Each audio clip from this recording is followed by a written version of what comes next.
I've already had a hiccup. The camera is still in the corner.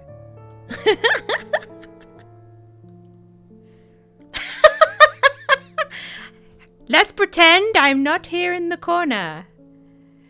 Wow, we're gonna go over here.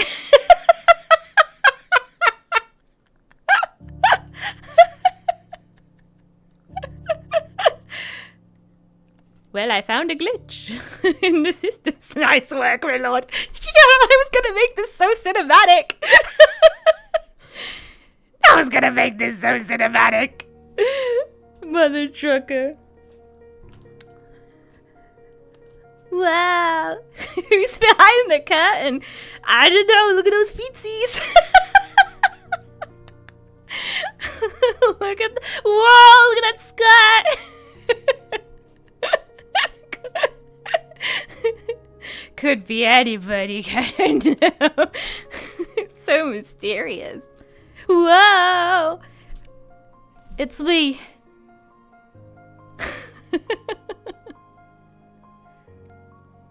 Hello! It's me. That's my character. Eliza Ashwale. Do a jig now. That's my jig. Happy? Do I need to turn the music down a smidge, maybe? A bit loud in my ears. Personally in my ears, it's quite loud. Huh. I can't make the corner Eliza disappear. Go away! Get out of here! This is when I message Ash to be like, Ash, there's a hiccup. Ash is the one who I commissioned to help me kit bash this. I can head pat myself. Oh. Wow.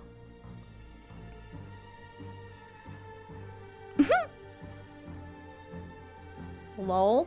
Oh yeah, you can use the emotes now. Oh my gosh. I'm so happy. That's high tech, yeah. Head pat my character. Good job, Eliza.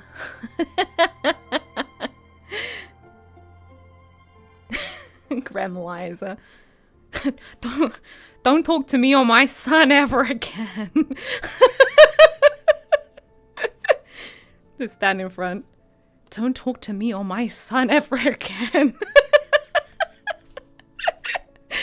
Oh gosh. Well, let me do my normal intro.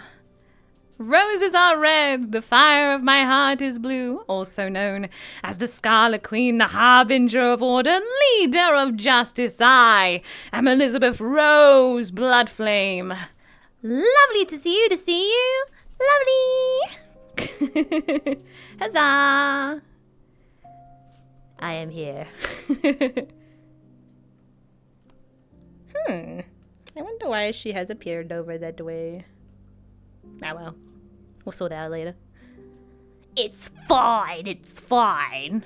I mean, I'll show you guys what you would see whilst RPing most of the time anyway. There we go.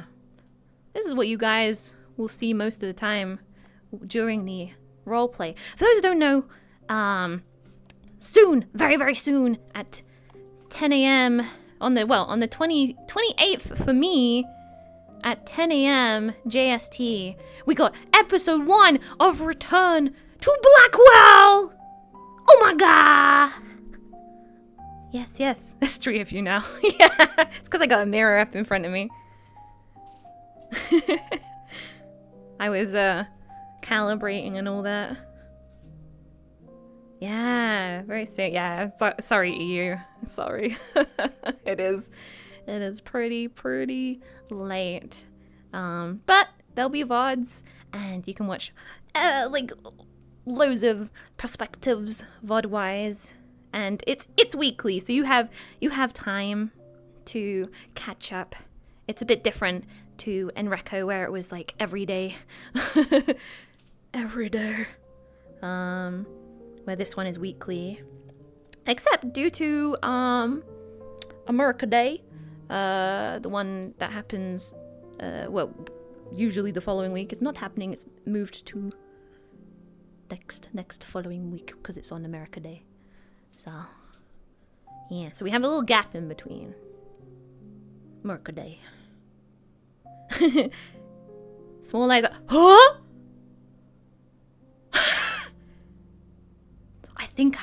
Okay, I figured it out. I just gotta turn the camera on and off. Alright. Okay. We figured it out. It worked. Yeah. I just gotta, before I start streaming, double check and turn the camera on and off again. It's fine. I just gotta turn it on and off again, you know, as it goes.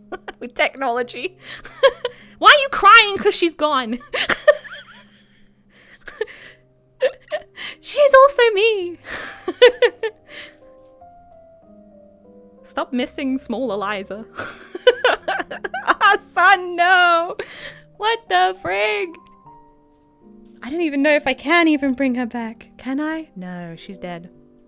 The first death of Return to Blackwell. And that's small Eliza. I'm sorry. She'll come back when I'm in my the other POV, like a ghost. Like a ghost, she'll come back. But yeah, that's something about this RP. It's quite a serious RP where characters can die. So, and it is a horror RP, an epic horror RP. So it's gonna be a bit spoopy here and there. And I will put at the start of every stream warnings for everyone to remind you that it is, yeah, it's a horror. So, and there's serious topics here and there. So yeah, but remember, it is roleplay, and everybody is role-playing. So, yeah, it's all fantasy at the end of the day. We are just enjoying the acting. Yes. Yeah, nobody dies in real life. Yeah, exactly. It's just roleplay. And if there are characters that are big meanie butts, big meanie bullies, they're not like that outside of roleplay. So, yeah, no character bleeding. There's no character bleeding. No character bleeding here. It's all acting, yeah. Understood, my lord. Yeah. Yeah, but you're roleplay.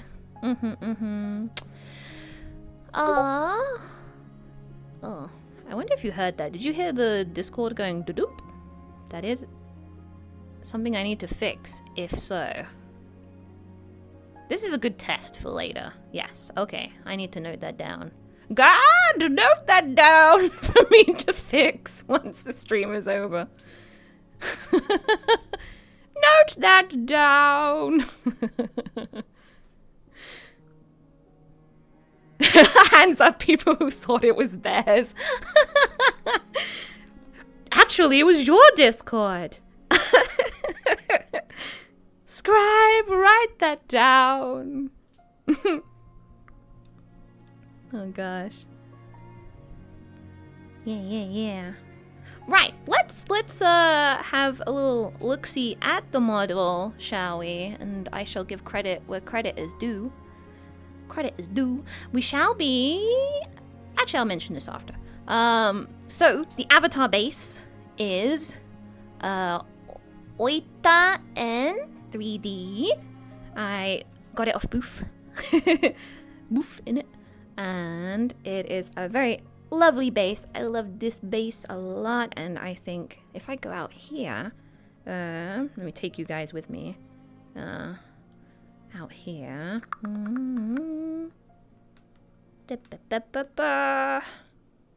Take you guys out here with me. There we go. Oh, let's go this way.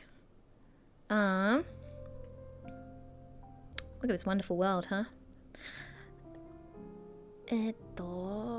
Let me go back on camera that flies around so we can fly around a little bit to get some close-ups. Okay. There we go. You can see her face. Wow. So she has red hair like me. That's what I asked for. I really wanted, especially for new people to role play. I wanted the character to have the same colored hair as me, just to help people who are new to it gradually get into it and know that I'm a different character. I have blue eyes. So the fire of my heart is usually blue, but now it's my eyes. My my eyes are blue. And then we have an earring. Just like me, I have one earring, so I gave Eliza one too. She looks so tired. I actually really liked that about this base. I liked the lines under the eyes. The tired look. But yeah, she has an earring. A little dagger. Yeah. Very cool. And then the back of the hair. So she's got shorter hair than me. Shorter hair. But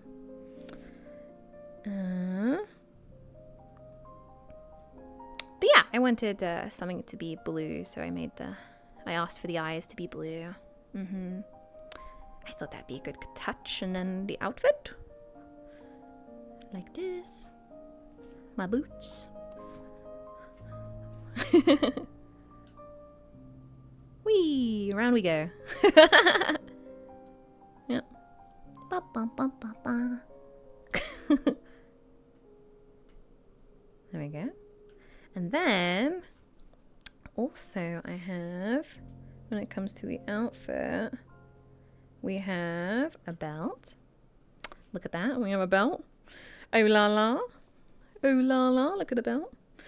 And then we have a little bag. Because, I mean, as you guys maybe saw from the OSRP announcement of all the cast members, the different factions,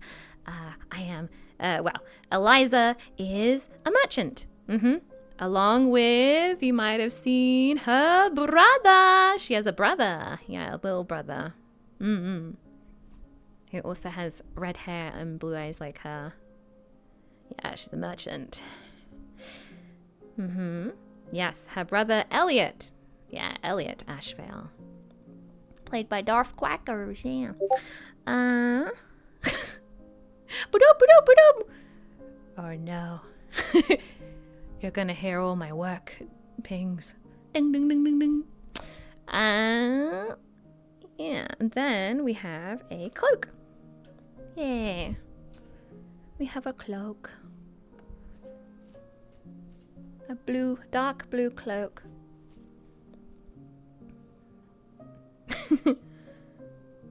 The cloak of wisdom, yes. It's the cloak of wisdom. We brought it back. And my cloak here is played by the cloak of wisdom, guys. The cloak of wisdom. Oh my gosh. I love the cloak of wisdom. It's probably one of my favorite bits in Inreca. Such a random bit too. Does it talk? No, this one doesn't talk. This one is a silent roll for the cloak of wisdom. It's a silent roll. Yeah. And then, let's see. So, just to show that, you know, she changes clothes, we have different colors, variations.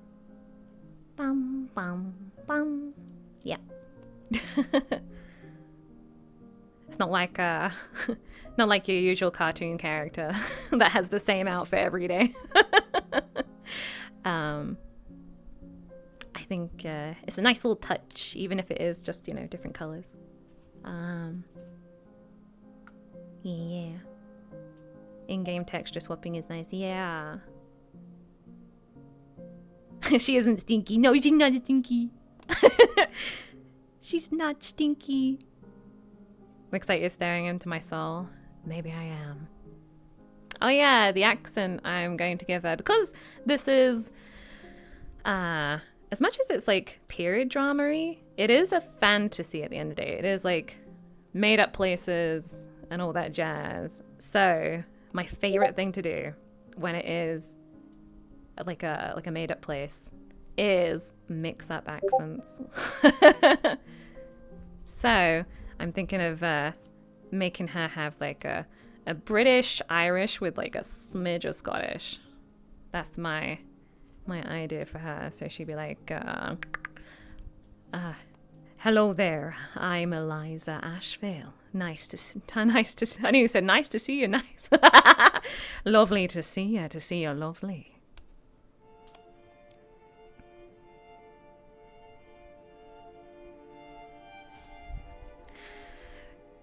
Would you like to see my wares?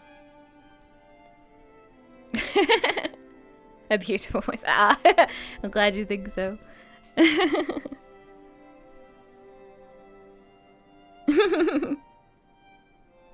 Nice to see you. Nice to see you. Nice.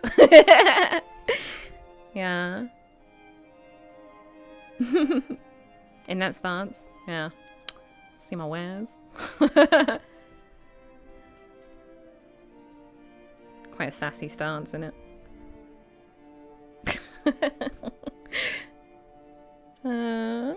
Let's see other toggles. So she also carries around a tinderbox,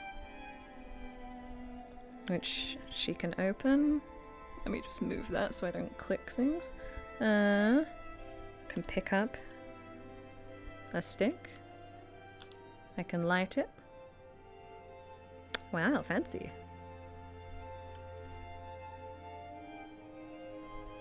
Fire, fire, light the fire. Let me do a little close up. Fire, fire, light the fire. There's a tinderbox. Yeah.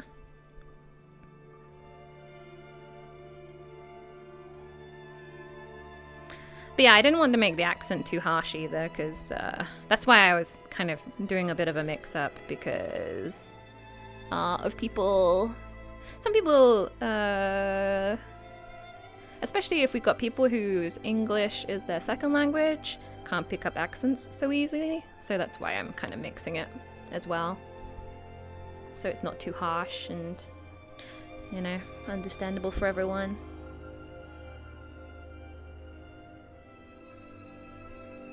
I really love this.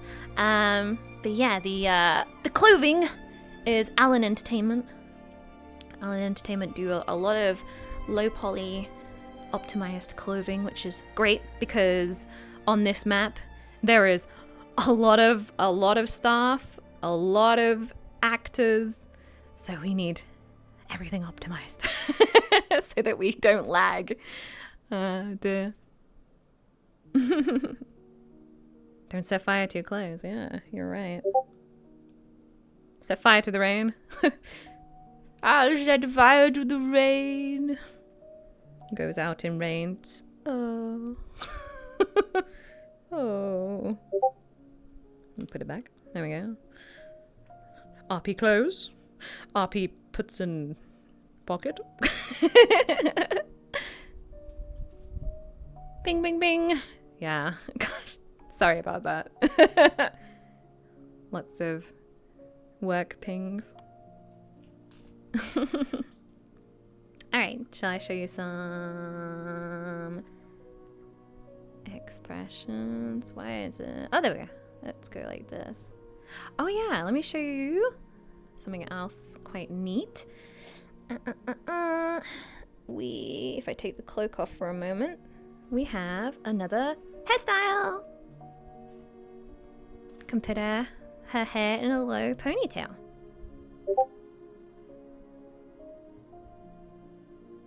Yeah, classy, yes. And it's a blue ribbon. Yeah. The hints of blue. Double D, double die. But yeah, let's show you guys some expressions. Yes, and as mentioned, the beautiful, the Art of Ash. I commissioned her to kit bash this model, so she's my wardrobe lady. So thank you so much, Ash, for the hard work. Like, she put so much work into like plopping this all together, and adding the tinderbox. Like, she made the tinderbox, and making the stick light on fire and stuff. It's so cool. Yay! Thank you, Ash! Yay! Yeah. So let me show you expressions. So we can close our eyes. But if you close your eyes,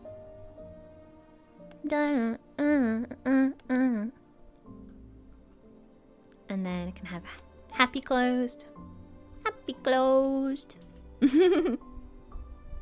And then we have a smug face.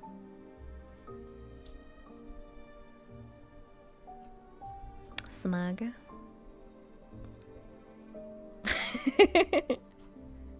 Yeah. And then with shocked face. Was that a ghost? There's something behind you. What the feck? I think I will have her say feck. I feel like she is, when writing her up, a character that would say feck. And then we have a wink. Winky face. And then... kind of reminds me of The Rock. Can you smell what The Rock is cooking?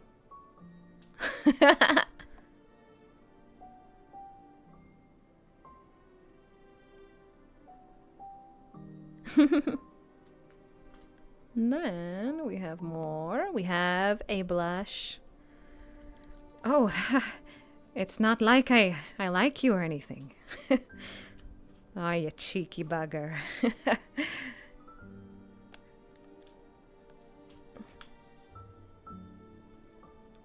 And then we have sad face. Sad. And oh, yeah, I'm shocked again. A little slight smile. So I have I'll show you guys once I've gone through the expression so you can see kind of the behind the scenes. So we have a slight smile, a little smile, just 1 foot after being a little sad, little smile, and then angry face, and then we have a squint. What's that? What's that in the distance? I should have gone to Specsavers. Hashtag not sponsored.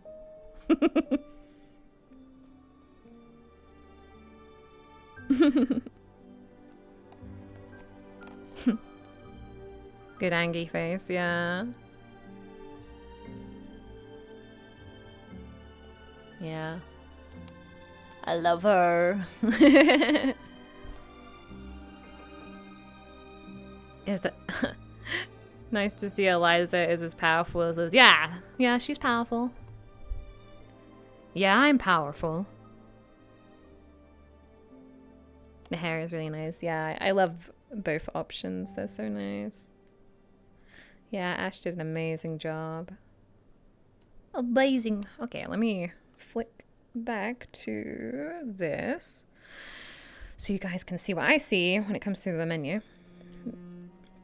When it comes to the emotes. So you can see I have this side here, A and B. So for scenes where it's, a little bit more happy, We have, eyes closed, happy. We have a shock here because, anything can happen in the moment, so anything can happen in the moment. So we have a shock in both places. There's a few emotes where expressions where they're the same in both. There's a few of those. So you can see here we have more of the angry and sad here and all that. So we have a slight smile here because, if you're sad for a bit, then maybe a character might cheer you up in the moment, so there's a slight smile there. Yeah. Yeah. Yeah, small Eliza lives. She's here. And yeah, right here, you can see the little mic button. So when I am mute and no other characters can hear me, that is what you'll see right there. And you can see what expressions I'm doing here too. And then here is just a bit more of it's a half body for you guys to see too. On the side.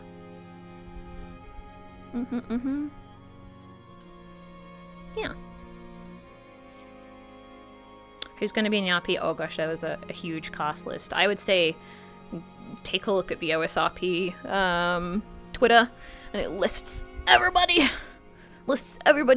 But I'm hoping, if all goes to plan, I have like this little ending that I'll play after each episode, and it lists again the whole cast. But there is a lot of people. There is a lot of people in the cast. Yeah.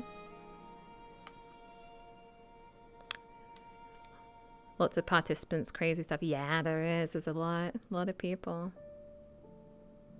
How about the voices in your head? Oh, that's a good point, actually, because, so, I mean, you can see from the tinderbox that, like, Eliza likes fire. I won't give away too much about the character, but I guess you guys would be like the fire in her heart. So you are like part of Eliza's thoughts, So you guys get to, just like in Reco, roleplay too. So we are Eliza, we are Eliza. So as we get to meet characters, we might grow bonds with them. We might dislike them as Eliza. Not out of character though, remember? Not out of character. We do not character bleed. And all that. But yeah, I like it. I like the whole voices in head. It's fun because it lets you guys RP too. Should we expect as many weddings and births as in Reco? I don't think so. I don't think so. This is a type of RP where if characters do fall in love or like, have relationships, it's gonna probably take a long time until any sort of wedding. It's gonna be a long time. It's gonna be, yeah. Unless there is a character that's the type of character to just randomly ask someone to marry them, then there you go. But yeah. It's gas, yeah. It's gas. That was so funny. Speed run to marriage. We'd have to see. We gotta see as, a collective Eliza, like what characters that we get along with. Which characters that we we quite fancy, we don't know. You never know what's gonna happen. Never know. The way I act things is, I guess, like a visual novel. If someone, goes on the right, puts all the, goes on the right paths and all that, then never know what could happen. I don't know. Eliza sell potato salad. Oh gosh, wouldn't that be funny? I ask OSRP, hey, can I add potato salad? Don't ask them. don't bug them. Don't bug them about that. Don't tell. That's a joke between us, okay? It would be funny though. We'll see what foods appear in this. Let's sit down for a bit. Let's see. Where shall we RP sit? We should RP sit somewhere. We have the bed. We have this lovely couch over here. So this place. Oh. Camera? So this place here was made. I commissioned the lad playing Eliza's brother, Darth Quackers, to make a Ashvale home. Because just to, you know, for us to have a place to chat about RP stuff, out of character, well, maybe we might do some in-character stuff here too, who knows. But this is where the siblings live. And this is in New Gallion. This isn't where they wander into in episode 1. It is not the fort. So, yeah, this is out of session stuff. But they are walking into the place that the roleplay is set for the first time. They are from New Gallion. Mm-hmm. Yep.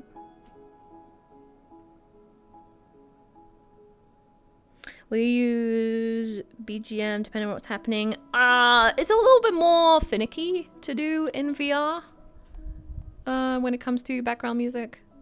But there is really great ambient sounds. And I kind of, because I want to upload montages and like episode cuts, maybe, of this to the YouTube channel. I was thinking I would not add my own background music whilst RPing, so that whoever edits it has more to play with when it comes to adding their own music here and there for certain bits and bobs. It's a lot easier for editors to do that. Yeah. And as I said, it's a little bit finicky. And plus, Haven Kendrick, who is one of the founders of OSRP, has some great ambient noises and sound effects that we'll hear whilst in the session. So we have some ambient noises, some cool sounds that will happen throughout to help set the mood and scene. Mm-hmm. Yeah. Would that be a first for highlighted videos on a Hollow Ian channel? I have no Scooby-Doo.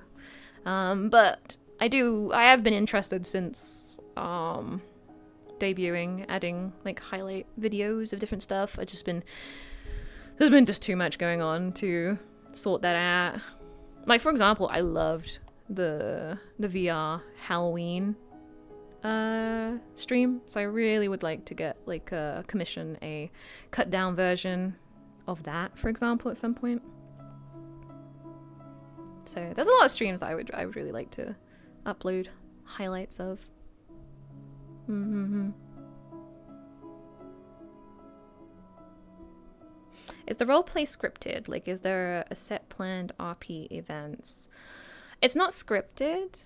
We all have like character profiles we've made, and there are DMs. So you'll kind of hear it here and there. There are invisible dungeon masters floating around, and they will roll for like some actions that we do, and they will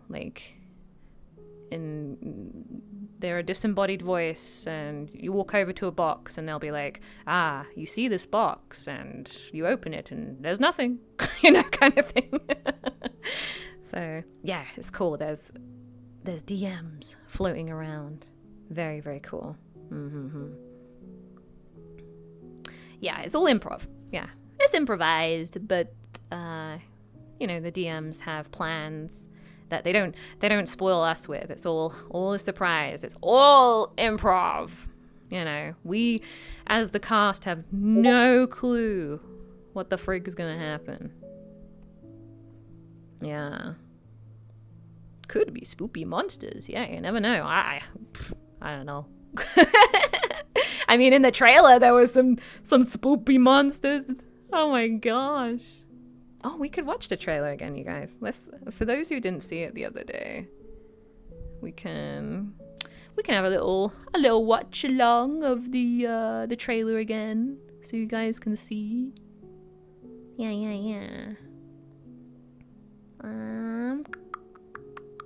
Let me do this so I'm in the corner. Like a real reaction. Oh my god.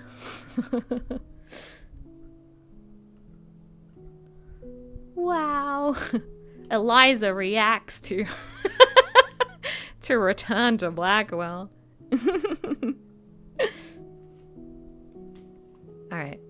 Okay, let me just pause the music in the background.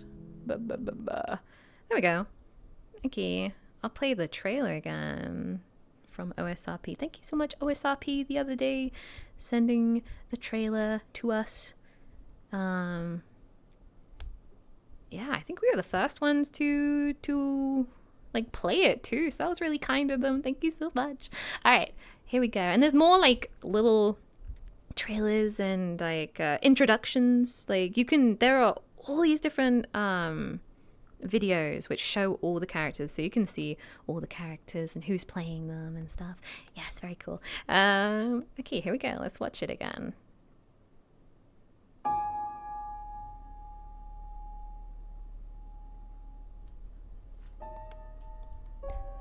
Spoopy.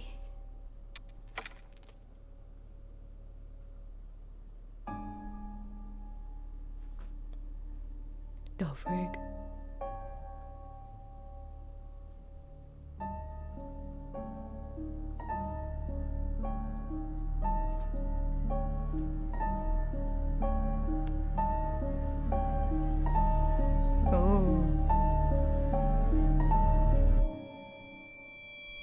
Fire.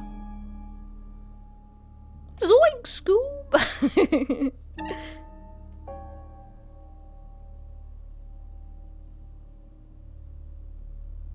Wow. It's such like a huge map as well.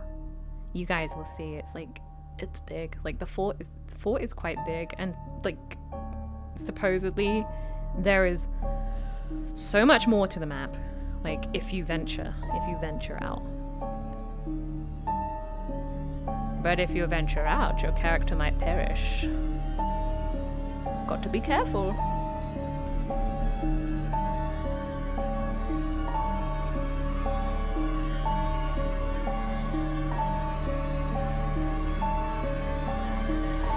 You must gather your party before venturing forth, yeah.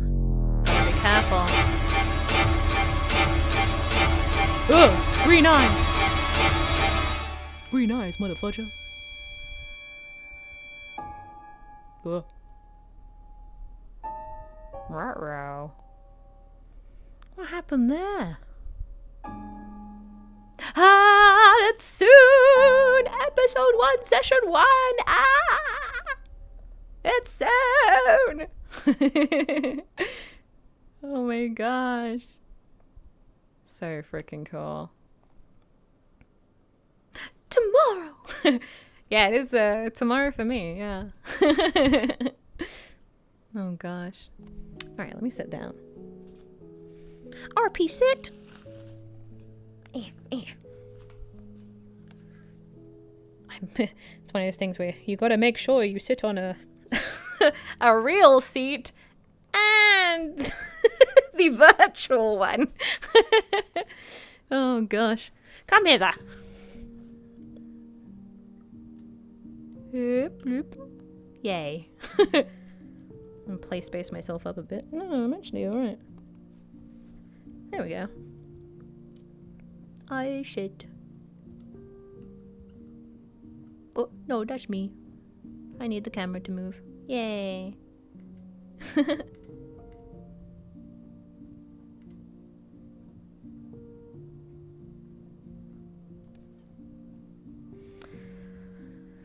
Ba-dum. What a lovely, lovely seat. We do a karaoke using Eliza. Blah.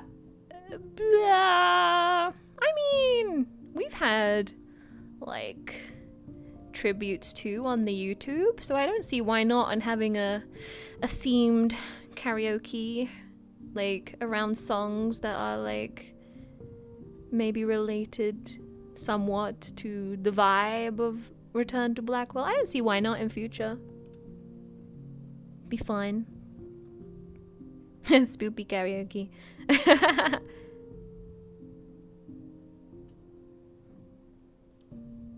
Well, I mean, like, what would be a good example? Singing Relight My Fire because Eliza likes fire. that's a silly one, but you know what I mean. It's like somewhat related.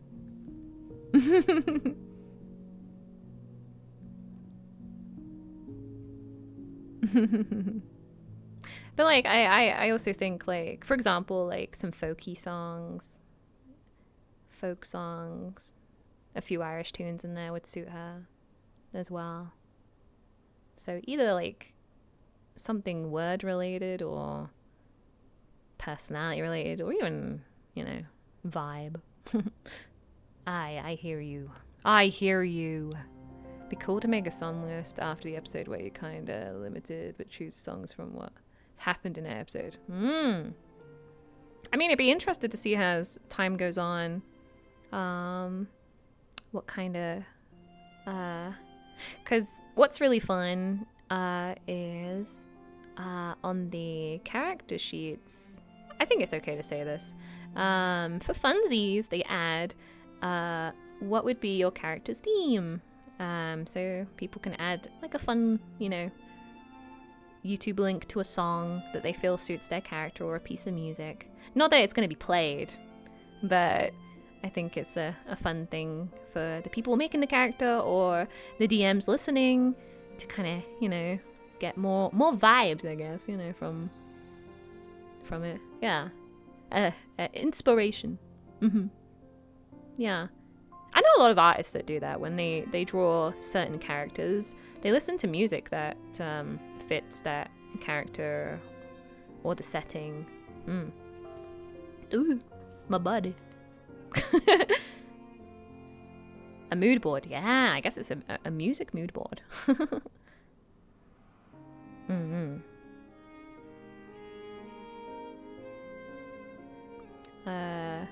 What other Hollow members be doing VR RP? Not to my knowledge, but I in future want to kind of host my own little RP stuff with the girls, like a little one shot or something. You know, something in future, like a nice little future one shot thing.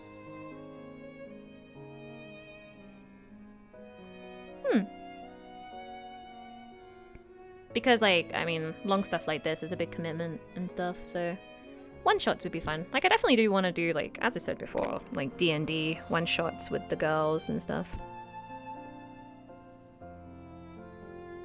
Hosting, that'd be fun. Yeah, well, I mean, mostly just organizing it, I guess, plus taking part a little bit.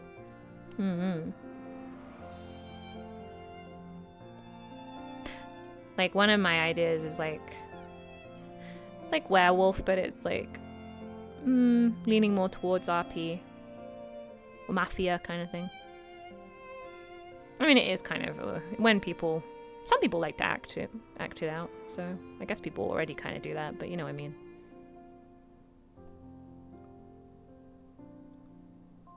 Maybe for your next birthday. Yeah, I never know.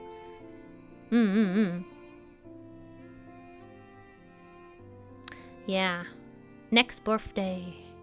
Next herb day. Lots of ideas. I definitely want to do like a bunch more events. It's just one of those things where there was a lot going on at the time, so I was like, okay, I'll keep it simple this time. It was still great though. I had a lovely, absolutely lovely birthday. So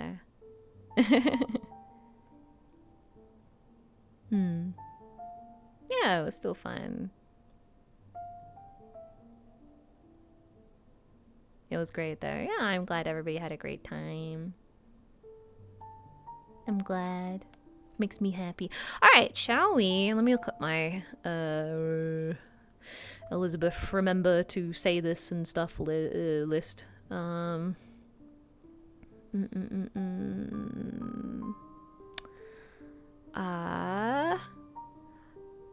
God C, can you post the credits of the founders of OSRP and OSRP again, because I'm gonna read up some public lore for you guys. We're gonna read some public lore to do with the setting and everything. Oh, there's lots of different stuff. I have a load of different PDFs. We're gonna have a story time with Liz. Story time with me. Rah, lore. Yay. Okay. Actually, before we get into that, I'll just quickly say this. I mean, I've already kind of touched on it already, but as mentioned, this is all when we get into the sessions and things, it is all roleplay. It's not real, and also as much as it is kind of, as I said, period drama-y, it is also fantasy. There is a lot of fantasy elements and supernatural elements, and the places aren't real too, so yeah, it's all not real. And some points I want to bring up, and also the guards wanted to bring up with you guys, was no sharing information gained from other points of views.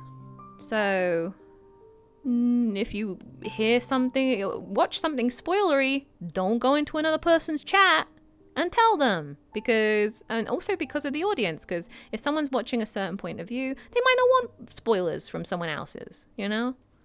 So no snitching. Yeah, exactly, no snitching. Yeah, it shall be done, my lord. Thank you, thank you, thank you. Thank you, thank you. Yeah, no sending messenger pigeons over to other lands. Yeah,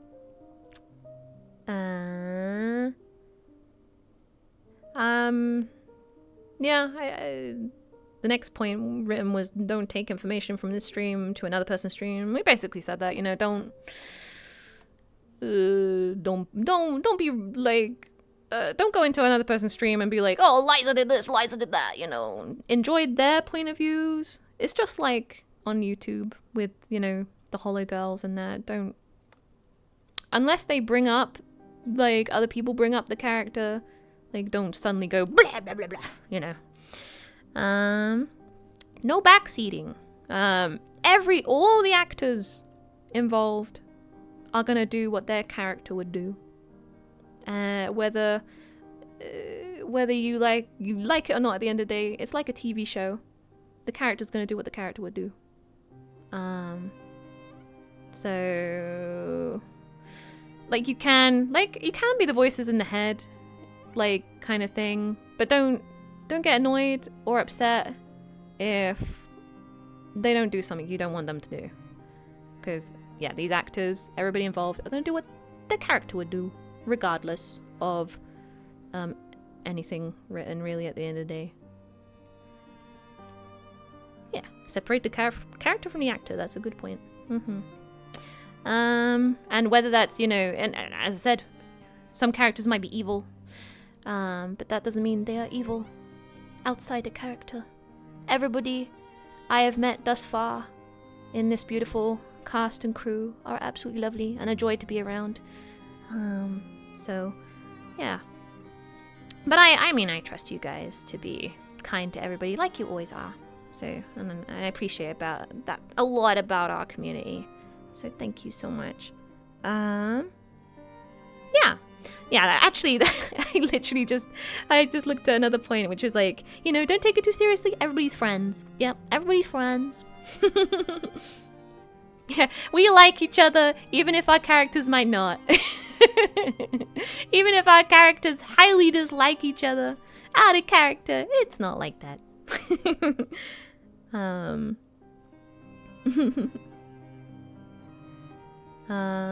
Obviously don't spread negativity. Yay. Thank you. Good vibes only. But feel free to speculate on mysteries and stories in the chat. Just don't use outside info. I mean, you guys know the limits. I don't need to. But yeah, we love it as cast members when you guys are like speculating what could happen, what couldn't happen, and all that. It's really interesting. I loved seeing it in Enreco. Me and Narissa, I love blue women. Me and Narissa would gush over seeing y'all's predictions on bits and bobs, what you think is gonna happen in the story. So it's really, really, really fun hearing, what you guys speculate with the stories and stuff. Yeah. Narissa Ravencroft.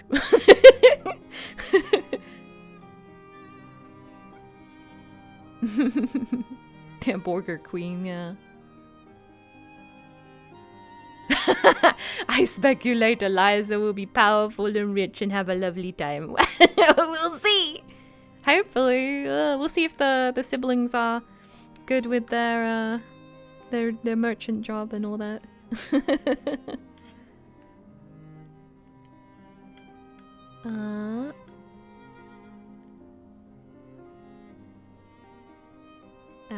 YouTube signs me out anytime I try to use it on desktop, so it's very hard to catch streams there. So having a Twitch stream to watch is so nice. Happy to be able to consistently watch now. Ah, yeah.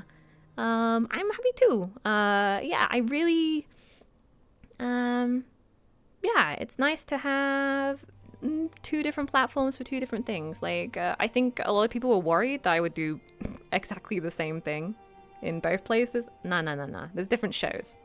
So, different shows. For example, like this, you know, the roleplay, it's gonna be here. Enreco will always be on YouTube.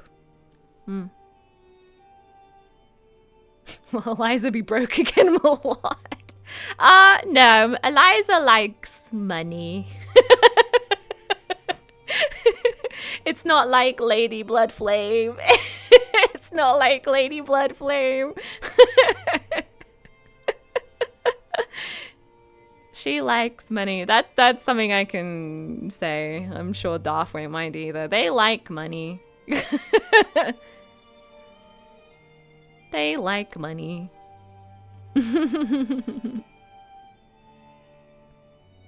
Money and fire. What a mix. What a woman.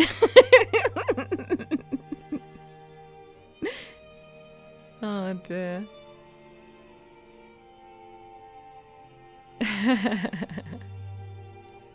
Will you upload the Twitch VODs to YouTube?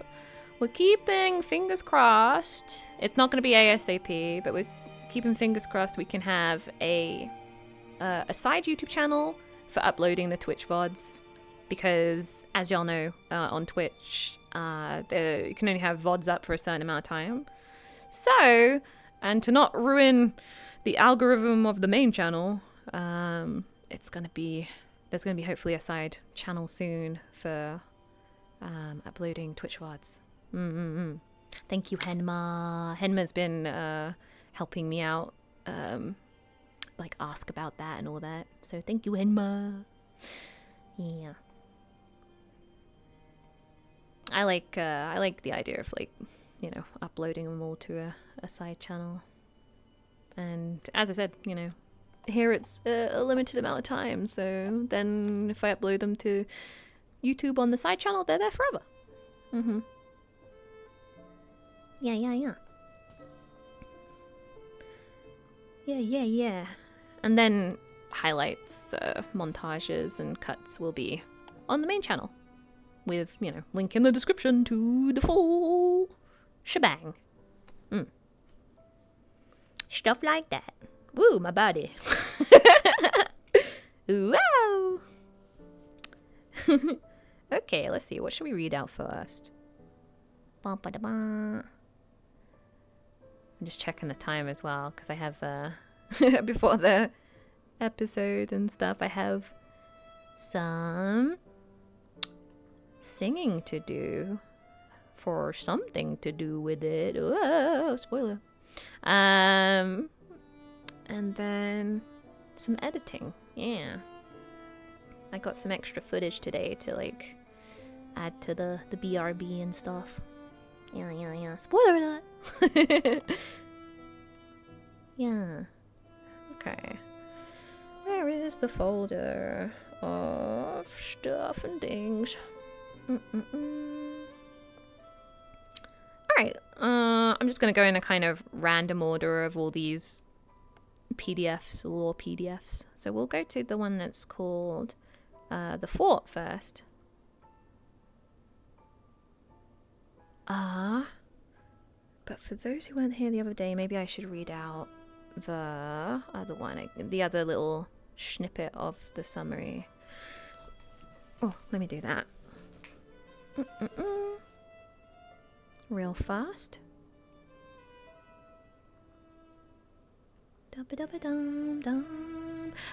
Ah, yes.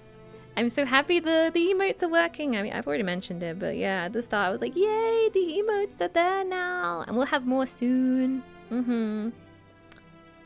Yeah. So glad.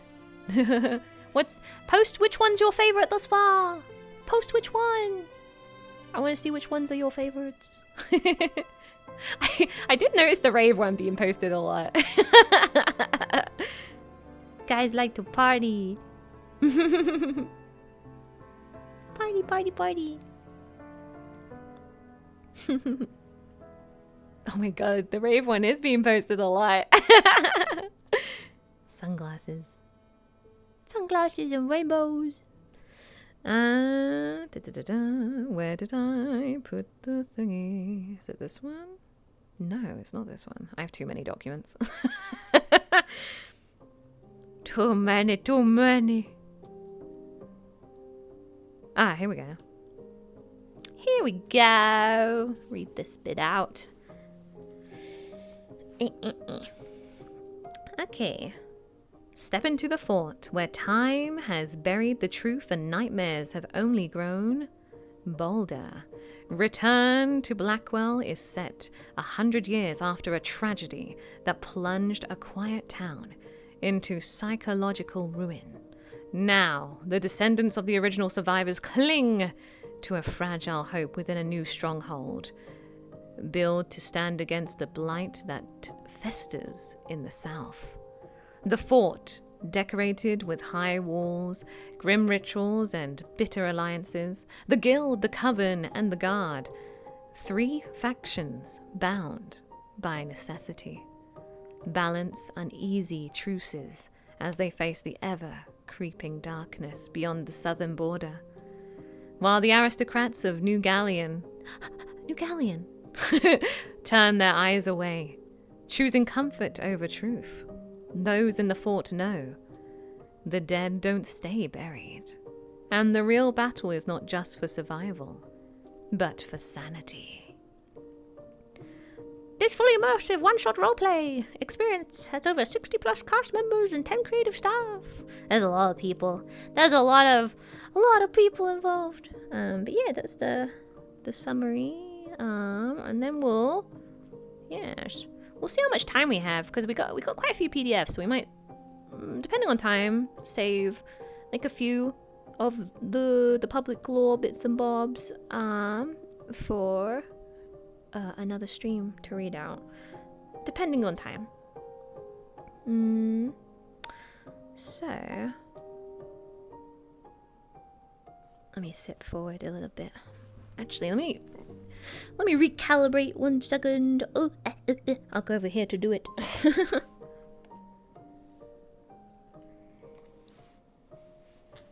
Recalibrate. Boop.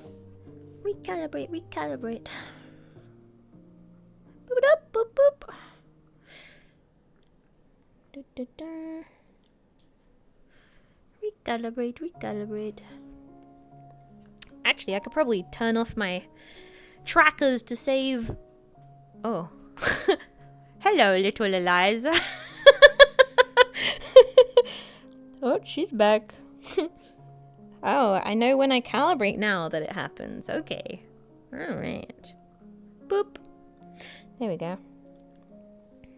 I just realized I could really turn off my trackers as we're sitting for a while. So I'll do that. Let me do that.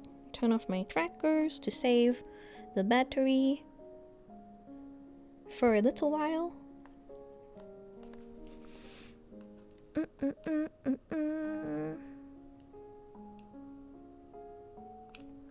Oh yeah, I will be posting, because the lovely Ash has given me a turnaround of the character for the artist. Any artists who want to draw Eliza at all, use the same hashtag, Bloodflame Art, of course, because it's, you know, still to do with the Bloodflame Kingdom and all that.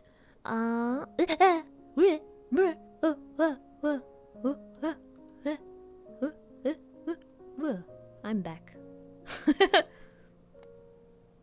I didn't stop the stream, did I? No. Phew.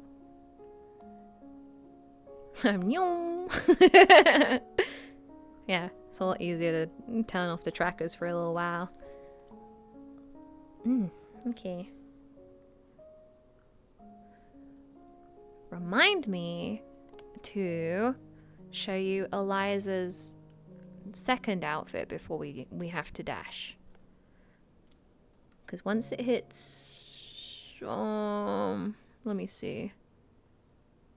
Definitely we gotta dash once it hits 11. So that's 50 minutes from now.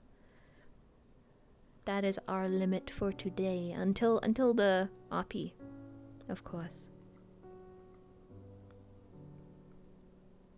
Yeah, second outfit. Yeah. Because we might put it on. I don't know yet. We'll see how it goes in RP. You never know in RP. Whether she might put it on or not. Okay, so here we go. So this is the law, one of the law PDFs called The Fort. Nestled strategically at the crossroads between the treacherous path leading to New Gallion and the encroaching corruption of the South. Apologize in advance if I say any words wrong.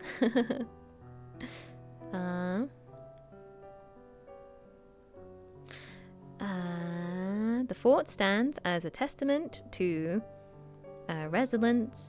resilience, and it's partially lack of sleep.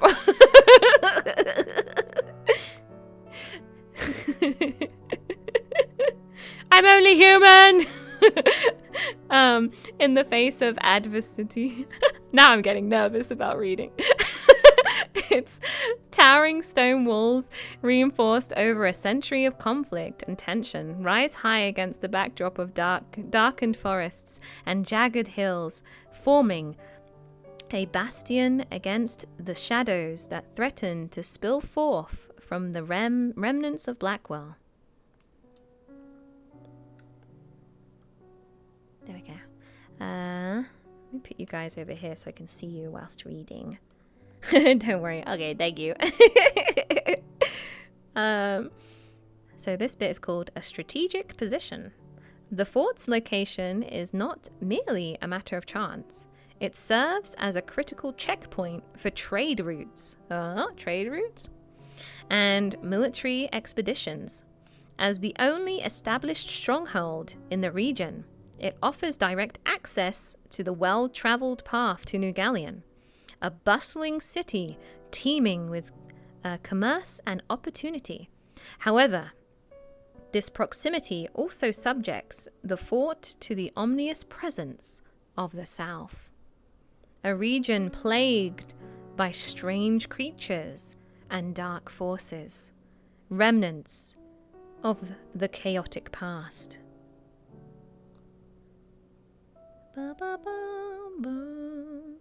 This next bit is called A Hub of Activity. Within its fortified walls, the fort bustles with activity. The guild manages the flow of resources, ensuring that goods and supplies reach the fort while simultaneously adhering to the demands of the council back in the capital. Let me just move my camera a smidge because I'm looking down. It's like I got a book in front of me. Where was I? This delicate balancing act often leads to tensions between the guild's priorities and the pressing needs of those stationed within the fort. As the Provincial Guard, led by Dane, patrols the perimeter, their eyes remain vigilant against incursions from the south. Nice gift, nice gift. Thank you so much for the gift. Thank you so much for the gifted subs. Yay! More Azarians get to use emotes. Yay! Thank you so much. Despite the skepticism from the capital, Dane is determined to maintain a state of readiness among his troops. He regularly holds training sessions. Ooh, training sessions. Instilling discipline and unity among the guards while fostering cooperation with the Coven. The Coven, which is often met with resistance from his men. The Sisters of the Thorn. The Thorn? Thorn? In turn, provide healing remedies and potions that are crucial for maintaining morale and ensuring the well-being of the fort's inhabitants. Their presence, while viewed with suspicion by some, has become an indispensable asset in the ongoing battle against the darkness. The darkness. Touching you, touching me, I believe in a thing called love. Just listen to the rhythm of my heart. Okay, next bit. Next bit. Touching you. That's what I think every time I hear the darkness. I think of the band. I believe in a thing called love. Oh my god, we can add that to the future karaoke. The darkness. Oh gosh. Alright. The next bit is called A Reluctant Partnership. The relationship between the fort and the capital is fraught with complexity. The council's distant oversight often leads to decisions that do not align with the fort's realities. While the council demands regular shipments of resources, weapons, and food, there's a growing awareness among the fort's leaders that simply appeasing the council is not enough. They must... Scroll. They must... demonstrate their value as a bulwark against the South and supply issues, even as they grapple with the limited resources allocated to them. In an effort to fortify their standing, the guild works diligently to maintain the delicate relationship with the capital, providing the council with regular reports that highlight the fort's strategic importance. They engage in secret shipments to New Gallion, ensuring that the upper classes receive the finest tonics and remedies crafted by the Coven, all while publicly denouncing the witches. Witch! This duplicity is not without its challenges, as whispers of dissent brew among the populace of New Gallion, who grow increasingly aware of the fort's true efforts and the sacrifices made to fend off the darkness. Ah, touching you. Next bit, the struggle against the shadows. Ooh, what a title.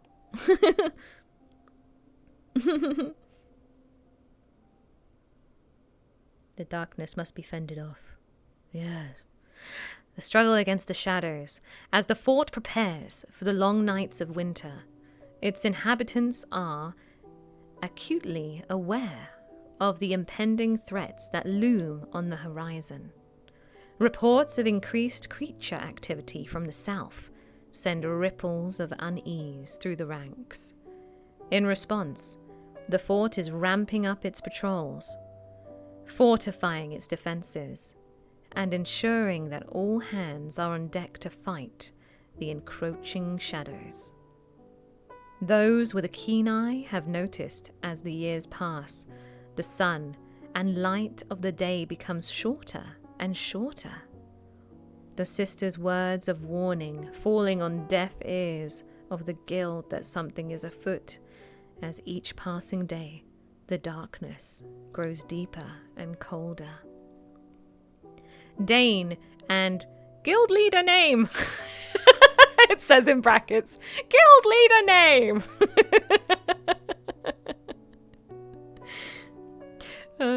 And guild leader name. I guess we'll find out in character. Insert guild leader name here. My favorite character. My favorite character, guild leader name. What a strange name. Guild leader name San, yes. Oh dear. The man, the legend. Oh, there we go. Some people have put it in chat for y'all. Solomon. Is that it? Let me see if a familiar face says. It's, Ah, yes. Insert guild leader name, my Oshi. Oh, it is. Okay, Solomon Harcourt. Okay. Solomon Harcourt. Solomon. What a cool name. Solo man. Solomon. It's like a Pokemon. Is he a Pokemon? Is he a Digimon? Oh my gosh. Solomon. I choose you. We discovered his law. We discovered it. Alright. Dane and Solomon Harcourt, the seasoned leader of the guild, convene regularly to strategize, often drawing upon the insights of the Coven to understand the mystical elements at play. Also, I see some of the, you guys who, that are not cast members who have done their research. I love the fact y'all have already been looking into the lore and stuff. It's so, I just want to pinch your little cheeks. I love how excited you are. I love how excited everyone is. Oh gosh. Where was I? Often drawing upon the insights of the Coven to understand the mystical elements at play, much to the guild members' dismay and judgment.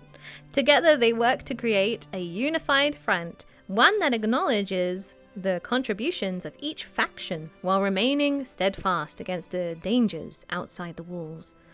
This collaboration, while tenuous and strained, embodies the hope that the fort can emerge as a symbol of strength in a land riddled with chaos. Ooh. Caught red-handed. My cheeks! Good your cheeks. Got your nose.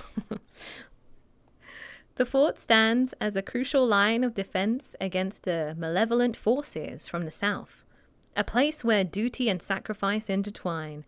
Despite the skepticism from the capital, its leaders are resolute in their commitment to protect their home and its inhabitants. As darkness encroaches, the fort continues to evolve, embodying a beacon of hope and uncertainty. Amid uncertainty. I made that up just then. I added my own word in between. Striving to keep the shadows at bay while forging alliances that will sustain them through the trials ahead. Hey, and that's everything that we have. All the public lore on the fort. Okay. What would you guys like to hear about next? Okay, so these are the topics, the lore topics here. The different PDFs I have. So there is the Provincial Guard, the Guild, Gallion, the Coven, the witches, the Vagabond Faith, and the Church of the Offered Sun. Oh, everybody wants to. I see a lot of the Coven. The Coven, witches. Oh my gosh. Witches. Everybody wants to hear about the witches. Okay. Let's read on the witches. And let me double check we must have gotten through the whole playlist. So let me click the start of that again. Bam. There we go. All right, the Coven. Let me zoom in.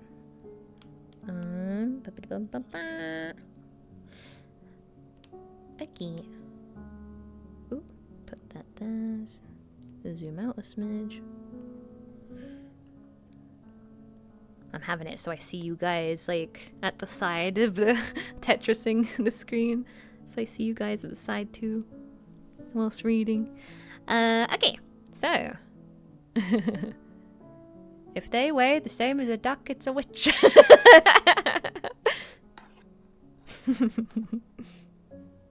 One turned me into a newt once. Oh my god. Monty Pythoning it up in here. Oh, we gotta watch that at some point. Gotta watch it as a watch along. The Coven, Sisters of the Thorn. Thorn?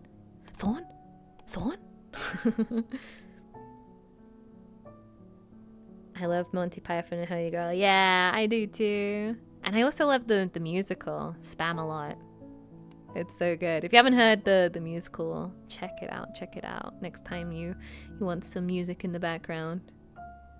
Thorn is a witch? Oh my gosh, we found out Thorn's a witch. All right. Founded by Amelia, inspired by the cryptic guidance of her late lover, Stiora. Stiora? Hopefully I said that right. Sorry if I haven't. And the unwavering loyalty of Brother Andrew, the Sisters of the Thorn emerged as a sanctuary for women practicing the vagabond faith. This unique fellowship, born from the blend of Amelia's Eastern roots, Stiora's teachings, and Andrew's steadfast protection, dedicated itself to aiding the suffering and rekindling respect for ancient gods in a world darkened by the scourge of Gedna, the scourge of Gedna. Nestled within the fort near Blackwell, the Coven resides in the only stone building in the stronghold, aptly named the House of Thorn. This edifice serves as a constant reminder of Amelia and Arvis, who valiantly returned to Blackwell, at the forefront of the charge to establish the fort and forge the fragile alliance between the guild's ambitions. The Coven's support and the Provincial Guard's guidance. Despite their best efforts, the sisters are rarely fully accepted within the fort. grappling with the ever-present animosity towards witch kind that simmers beneath the surface. As they assist the guild and guards in their fight against the dark creatures and insidious sickness plaguing the land, the weight of suspicion and disdain is a constant companion. Sounds a lovely house. Oh, it sounds lovely. Do you think I'll get invited for tea?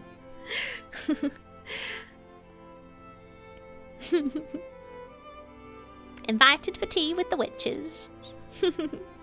Delicious. There's a sickness. Over the century, since the fort's establishment, mutual understanding has eroded, giving way to rising tensions. Each generation seems to forget the fragile bonds forged in the face of shared peril, resulting in a climate of mistrust. The Coven's presence, once seen as a beacon of hope and aid, is now often viewed with skepticism, as the fort's inhabitants struggle to reconcile their need for the sisters' powers with the deep-seated fear of the witchcraft they embody. Witches! Oh my god, there's a lot. There's a lot about the Coven. Holy frig, there's 4 pages! 5 pages! Ah. Well, there's a lot to do with the witches. It's fine. We'll have other streams reading out more lore stuff. Okay. Here we go.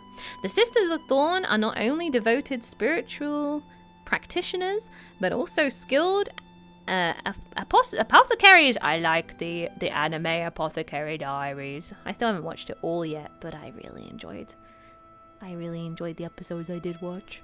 Anyway, back to Blackwell. Skilled apothecaries, often comprising women with strong abilities in herb gathering and potion making.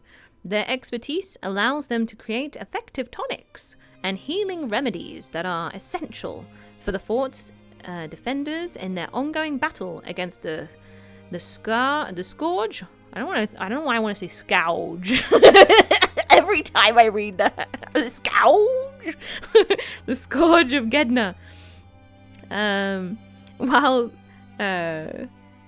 While social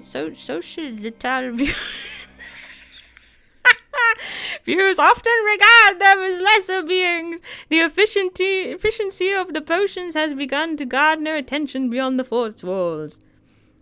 For those who haven't, sometimes on YouTube, I would just look up the definition of some words. I'd be like, how do I say this in my great Exardian accent? Oh, dear. Words are hard sometimes. I just need to read more. That's what I need to do. I need to read more. I need to read more. I love reading scripts. I haven't read many books. I've read a lot of scripts. Book-wise, I'm trying to think of what my favorite book is. I really like Holes. I remember reading that at school. I really loved Holes. Lesser beings, how dare you? Book reading stream when? It'd have to be like one that copyright wise we can do, like Frankenstein or something really old, or Dracula and stuff, if we were to read books on stream.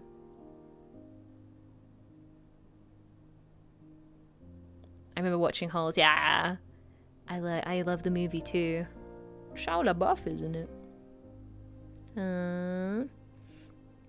Back to reading. Whispers of the sisters' remarkable remedies have reached the ears of the main cities, where the upper class secretly covets their works, despite the public condemnation. I am going to make sure I get enough sleep before RPing, because it's kind of showing now whilst I'm reading. I did get told by the guards and that. They were like, you better get sleep tonight. And I'm like, yeah, I'll get sleep. Me reading. Hollow English, by the way. Shut up. I'm a listener. I listen to words and then forget how they're spelled on the page. Eepy eepy. Oh my god, there's an emote. Oh my god, words are hard. Thank you, gods, for looking out the queen. Yeah, they look out for me. They are the best. They are wonderful. They look out for me and they look out for you guys. 2 birds, 1 stone. I'm here to lead, not to read. I love reading lore, but I usually just I don't really read it out loud most of the time. So I'm like in my mind thinking I read it out in my mind, and then I'm like, I in my mind know what that word probably means. But I don't say it out loud often. What is one of the gods telling me? What the frick? God C wrote to me, we look out for you. We will also mock you for all the mispronunciations. What the frig? Frig you. Frig you, God C. God A wouldn't do this to me. Can't believe it. Oh dear. Whispers of the sisters' remarkable remedy. I've read that bit. The guild regularly orchestrates clandestine shipments of the sisters' tonics to the elite, who benefit from their healing powers, while simultaneously decrying the very source of their well-being. This hypocrisy only deepens the sisters' resentment, as they recognize that their invaluable contributions are being exploited by those who refuse to acknowledge their worth. Through their resilience and determination, the sisters strive to change perceptions and reclaim their rightful place in a society that often undervalues their skills and sacrifices. Aww. Poor Coven sisters. Liz, please. My lord, please. I told you I'm going in a bit. I will be going in a bit. Look, how about this? Wait. Let me check how many. Okay. I'll do 2 more pages and then I'll go. How about that? How about that? We shake on that. I read out 2 more pages about the Coven. And then I bugger off and I do my work and then I sleep. And then we get up for RP. Yes? Yes, we shake on it. There we go. Okay. I head pat you too. There we are. We'll do that. Yes, yes.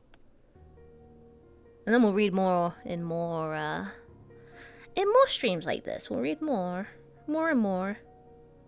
Where did you guys go? There we go. Now you're at the side again. I'm gonna lift this up a bit so my head looks up a tad. How about a hug? We saved the hug for the end. You get an Eliza hug this time at the end. There will always be time to talk about witches. There will be more time to talk about the witches. For free? Alright, the Coven Code, this page is called. And this title here is Serve all gods, light and dark, for the balance is born when flame meets light. Night. I just wanted to say light. This guiding principle emphasizes the Coven's belief in the necessity of balance within the universe. The sisters understand that both light and dark forces play crucial roles in the natural order. They honor all deities, recognizing that each has its place and purpose. and that true power arises from embracing the full spectrum of existence. This commitment to balance informs their rituals and practices, reminding them that to disregard one side is to invite chaos. Ah, interesting.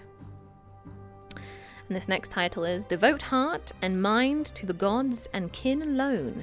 A sister's duty is to her line.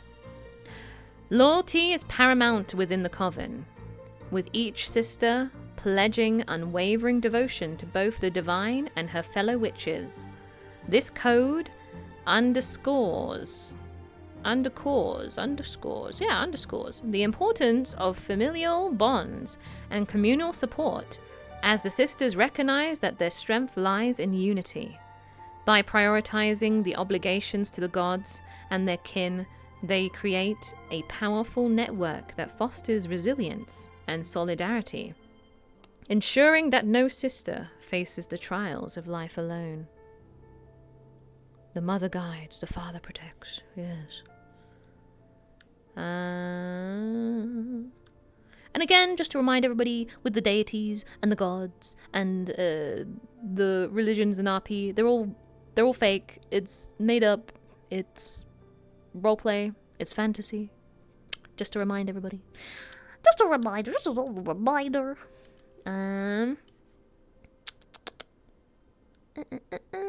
Okay. Any son born into the house of thorns is cast into the wild. This stark decree reflects the Coven's commitment to its... my thing is covering that. Where did you guys go? Come back. There we go. This stark decree reflects the Coven's commitment to its matriarchal heritage. Male offspring are seen as potential threats to the sacred order, and their abandonment symbolizes the sisters' rejection of patriarchal dominance. This practice serves to uphold their core values, reinforcing the belief that only women can inherit the wisdom and power of the Coven. By casting away male children, the sisters maintain a clear lineage of strength and protect their sacred space from external influences. Next title. Offer aid to those in need, without price. Sisters live to serve. Compassion and selflessness. I had to look closer at that one. I need to make this writing bigger. Bigger, enhance. I should have gone to Specsavers. Hashtag not sponsored. Hashtag not sponsored. The Great Exardians would get that one. Laugh, Great Exardians, laugh at my joke. Oh dear. Okay. Scroll down, scroll. Compassion and selflessness are the heart of the Coven's mission. This tenet encouraged the sisters to extend their knowledge and abilities to those who seek help, regardless of their status or background. The sisters believe that true power lies in service, and by providing aid without expectation of reward, they honor the vagabond faith's core teachings. This commitment to altruism not only strengthens the bonds with the Coven, but also elevates their status in the eyes of the communities they serve. Next title. Feed your spirit so you may serve others. Recognizing the toll of their rigorous responsibilities, the Coven allows its members a single night each month to indulge in personal desires and pleasures. This night, known as Nocturna, serves as a sacred time for the sisters to engage in activities that rejuvenate their spirits and foster a sense of individuality. It is an opportunity for them to let go of social expectations and reconnect with their true selves, reinforcing the importance of balance between duty and personal fulfillment. It's the time of it's the time where they can have a lot of chocolate. Yeah, ladies' night out. Yeah, that's that's a good way of putting it. Ladies' night out.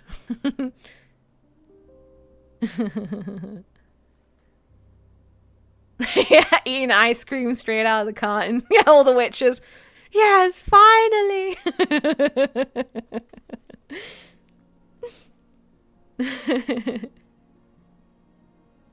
Cute wiggly eyebrows, Emote. Yeah, it's great. All right, next bit. Obey the head of the coven above all others. The head of the coven is seen as the ultimate authority, embodying the wisdom and experience of those who have come before her. And this decree underscores the necessity of structure and leadership within the coven, ensuring that decisions are made for the collective good. By pledging allegiance to the head, the sisters commit to following her guidance and respecting her vision for the future of the coven. This loyalty fosters stability and unity, allowing the coven to navigate challenges with strength and purpose. The Protector. This is the next title. The Protector. The Protector. Within the coven of the Sisters of the Thorn, the role of the Protector holds a unique and precarious significance. As the only male position permitted within the House of Thorn, the Protector is chosen through a brutal rite of fire and blood. Fire, fire, light the fire. Each generation, the head of the coven selects a new protector from the pool of young men who volunteer to undergo the grueling trials of wisdom, strength, courage, and compassion. Many face dire fates during these trials, but only one ultimately emerges victorious. Everybody's like, I volunteer. You want to be the protector in a coven of women? You want to be the only guy in the coven?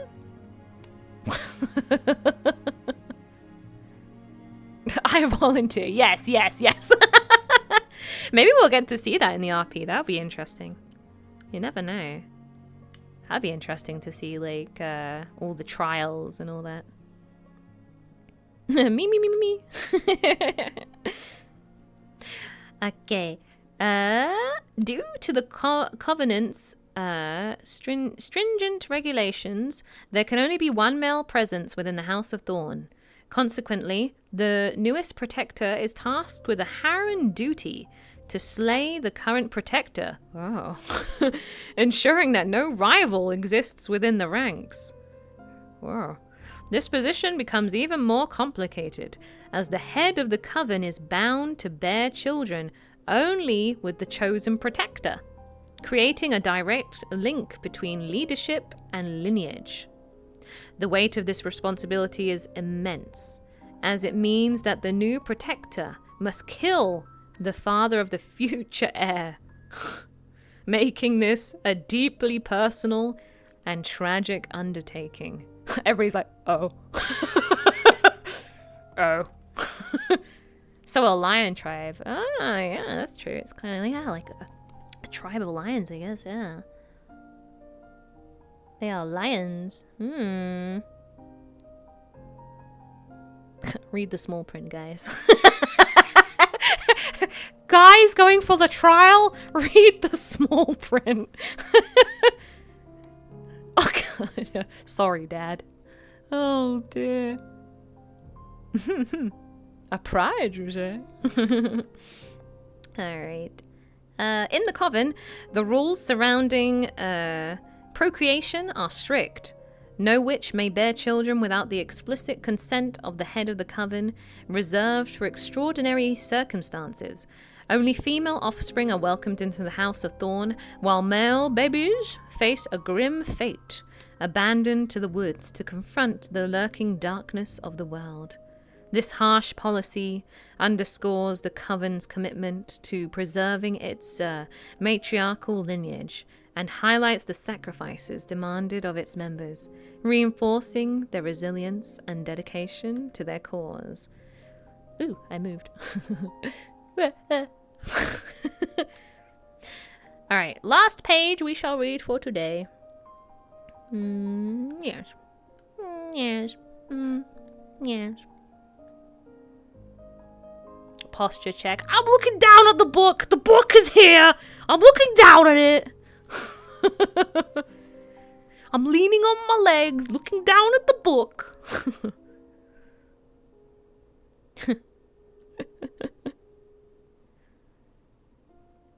The invisible book is right here. I'm looking at that. Alright, Coven. Wait, is that the. We had. Oh, the Coven card was the previous page. This is Coven rituals. Coven rituals. You can throw hands now.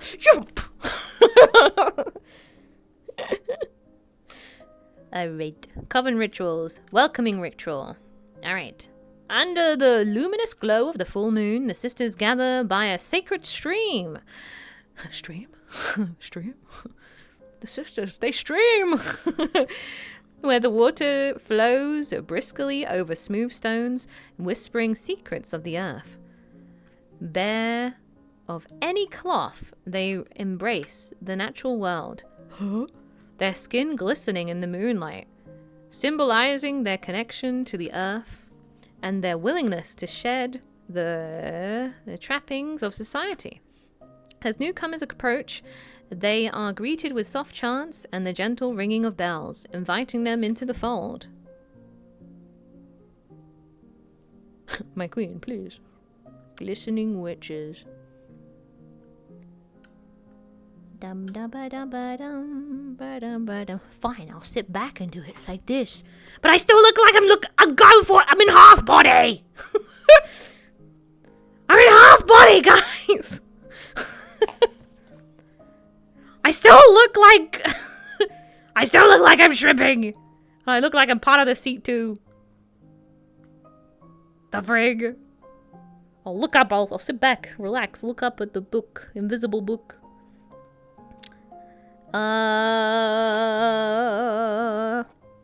Where'd I get to?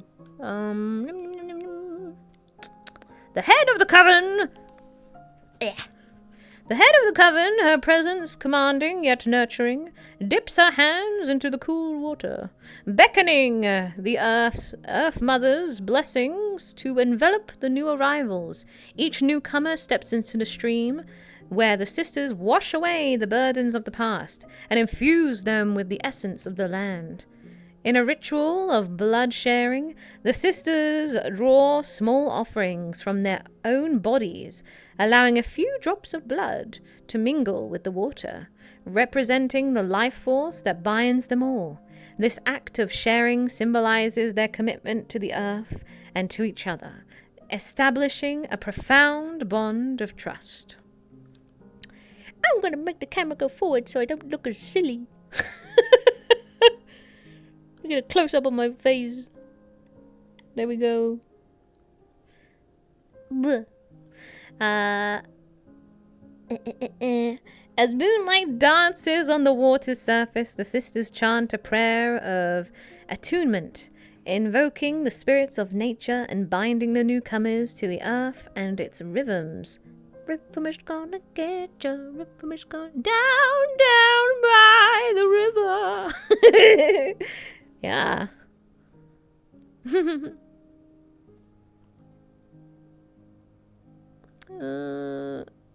Chat stopped for some reason. Okay, now it's fine. What? There we go. I'm not crouching. It's like Instagram versus reality. I look so weird here, but I'm just leaning back. I'm just chilling. It's because I'm in half body. Oh, I see why. Okay. As moonlight dances on the water surface.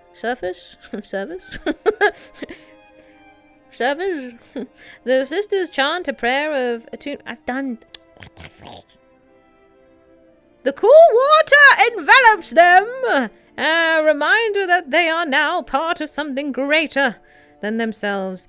This ritual is both a celebration and a promise, a commitment to nurture and protect the bonds forged in the sacred moment, forever entwining the newcomers' destinies with those of the Sisters of the Thorn. Wow, so cool. Cool water. Promise forever. Ah, I turned. Actually, that's fine. I will turn that way. So next ritual we're reading out is the farewell ritual. Farewell. Second outfit, yes. Yes. When I'm saying before I say goodbye, I will do that once this is read out. Yes, I will not forget. Or maybe I will. I don't know, we'll see. Farewell ritual. Farewell, not farewell. What the frig am I reading? The frig! Farewell. I was testing you guys who have already read some of the law. I was testing you guys. It says farewell, not farewell. Farewell. Haha. If you're a Coven member and you agreed with me, a cast Coven member, then haha, you have failed the test. Got them. Alright, in the twilight hours, as the sun dips below the horizon, the sisters gather to honor the lives of those who have departed. They convene at the base of the grand oak tree, its roots gnarled and ancient, a testament to the cycles of life and death. Barefoot and dressed in flowing robes, adorned with seasonal herbs, they wash the bodies in fragrant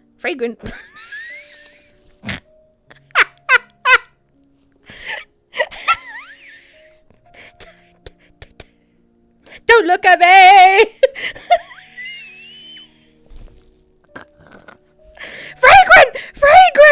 Fragrant! Oh no. What did the gods just put? How? Stop it!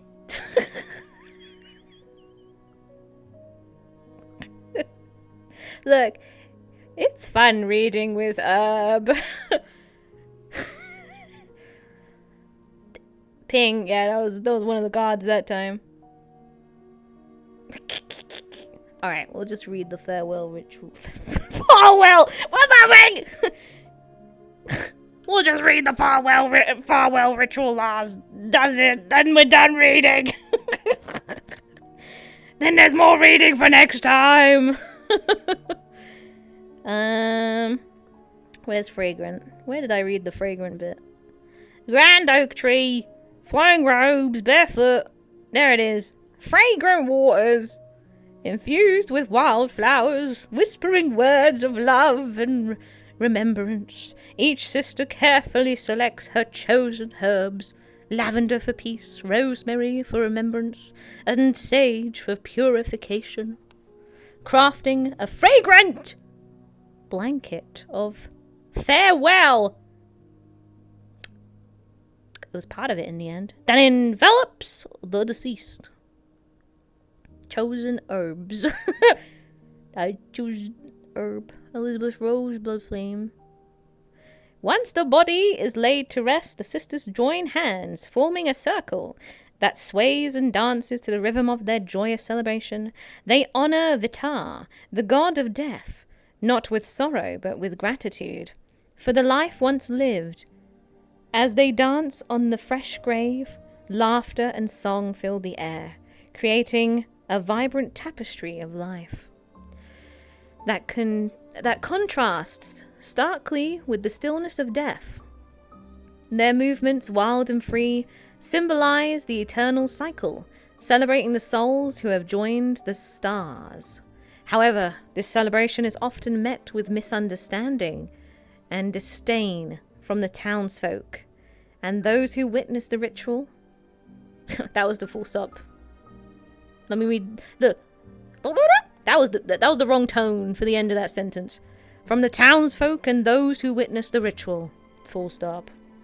To outsiders, the sight of women dancing on freshly turned earth, cloaked in laughter and joy, seems crazy and disrespectful. They fail to grasp the profound reverence behind the sisters' actions, interpreting their rituals as a mockery of death rather than a tribute to the cycles of existence. This disconnect fuels a growing animosity towards the witches, who are viewed as strange and unsettling figures in a society struggling to accept their ways. In a world where fear often overshadows understanding, the Sisters of the Thorn find themselves caught in a web of prejudice. Their sacred rites misinterpreted by those unwilling to look beyond the surface. Those poor fudging witches. Sacred rites. Covenless behavior. She's a witch! Those poor unfortunate witches. Right, we'll read the rest another time. Because that will be fun, going through all the public lore. There's a lot of it. So, we'll go through more another time.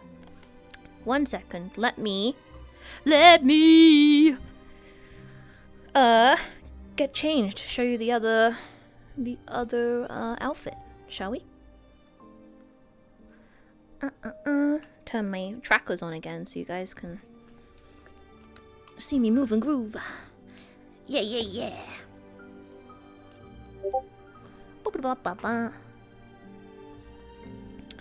Ash is in chat.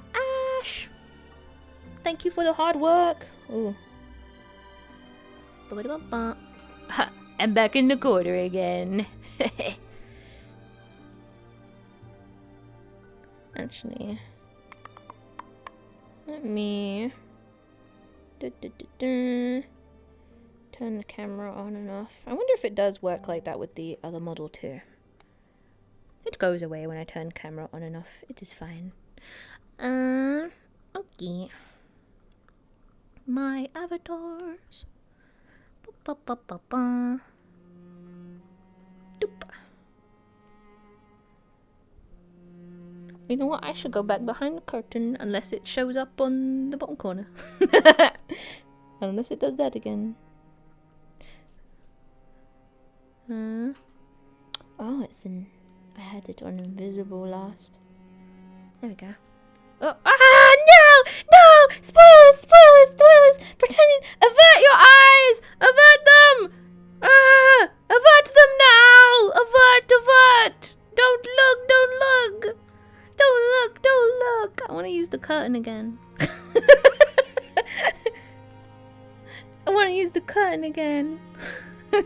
Don't look! Don't do it! You saw nothing!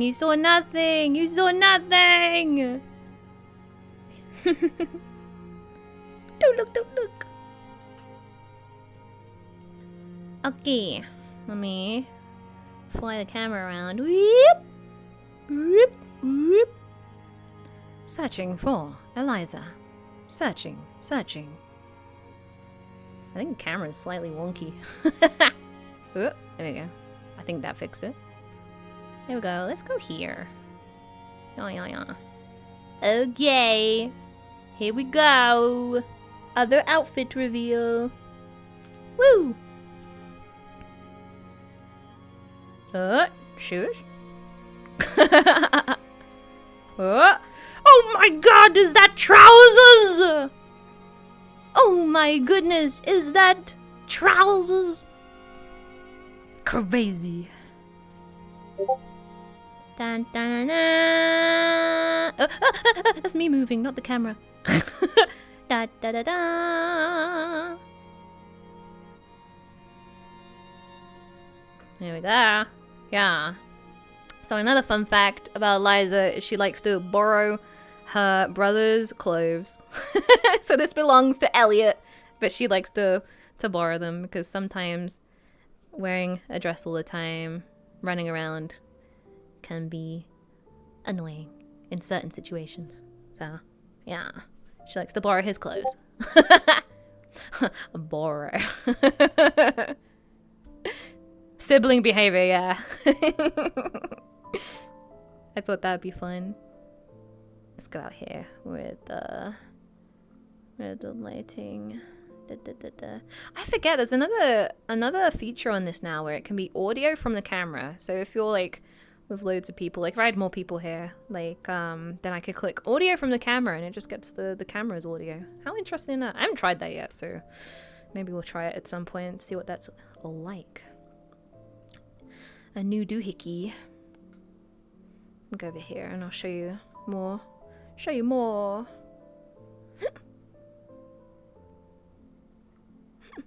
Sorry. There we go. We'll turn around.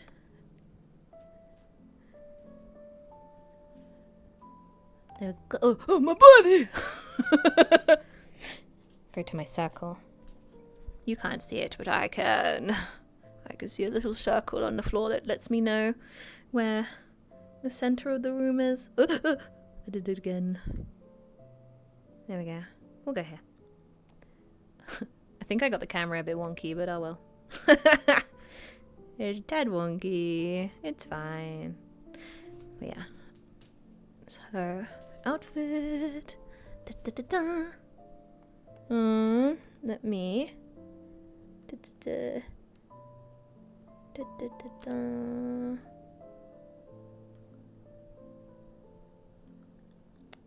Take off the jacket. There we go. Because mine's not hot. Never hot. There we go.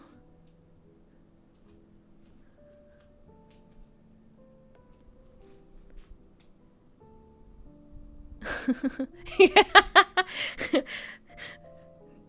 There we go. So I saw Darth's message to Focona. Because Focona is part of the Coven in the RP. Yeah, I love the braces.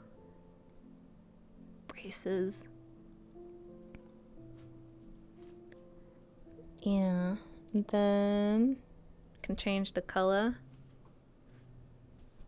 Different color. Put the jacket back on so you can see the color. Ba, ba, ba. And then I can take off the belt and all that. Put on the cloak. Her favorite cloak. Can be plopped on again.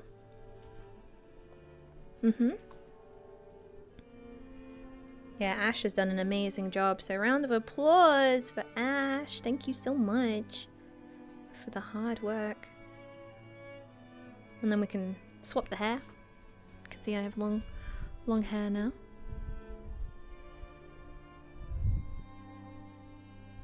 Well, I mean, not long hair. She already has long hair. I mean, it's down. That's what I mean. I know what I mean. She has long hair now. Fun fact, when you put your hair up, it becomes shorter. Magic. No, it doesn't. Shut up. No, it doesn't. Stop it.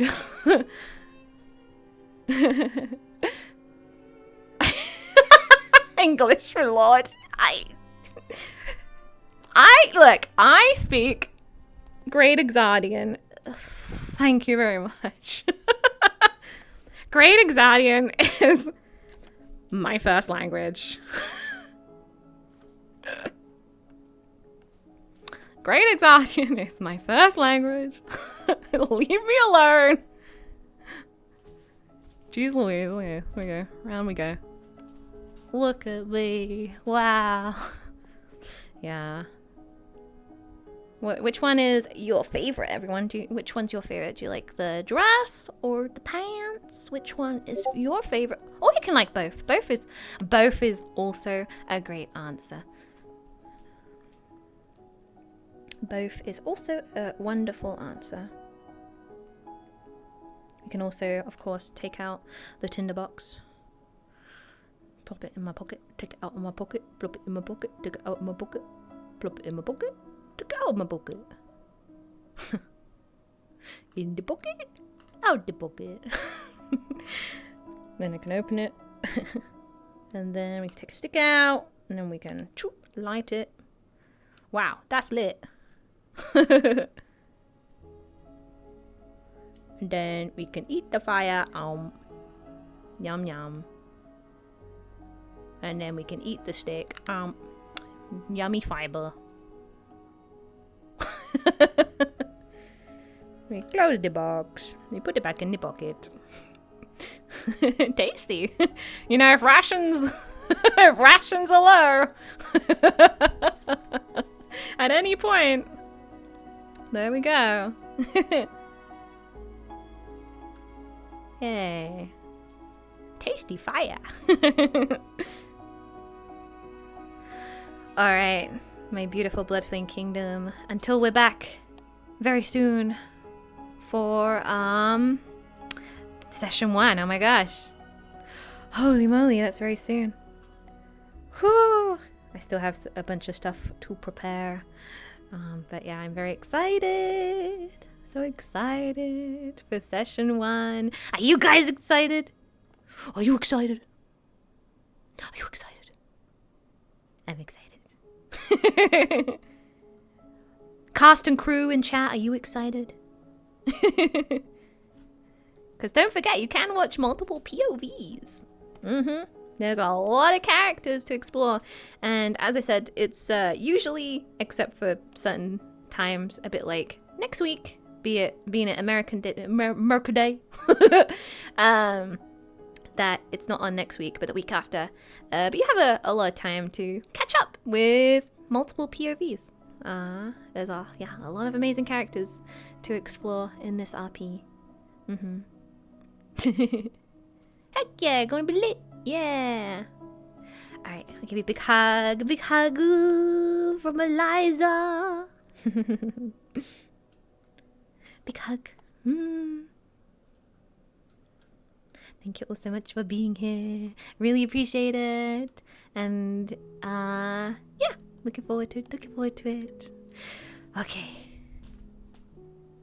I love you all very much. Thank you so much for not only supporting me, but supporting the cast as well and OSRP on this fun project, this fun journey. Thank you so much. Really appreciate it. Thank you for being so kind to the cast and crew and stuff. And it really, really, really warms my heart how interested you guys are. Yeah, I'm not gonna think about it too deeply or else I'll get emotional, but thank you so much.